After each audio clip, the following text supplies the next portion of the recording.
ભગવાને કદાચ કે છે હાચી મારી દેવની ભક્તિ કરી હોય તો ધંધા કહેવાય છે આવા ગાડીના દર્દુને તમારા હોનું કોઈ વાગડી કરી જાય એનો વેણી હિસાબ ના લાવું તો ઝોગડી નહીં કહેવાય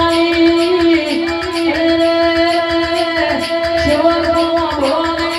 હું તમારી ડાળના તલવાર છું તમારા દુશ્મનના ઘરની પાછળી પડારો તોડું અરે ધર્મ પહેરીને કે છે ભૂકા ના બનાવું તો ઝોગડી પતી જવું રે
બોલાઈ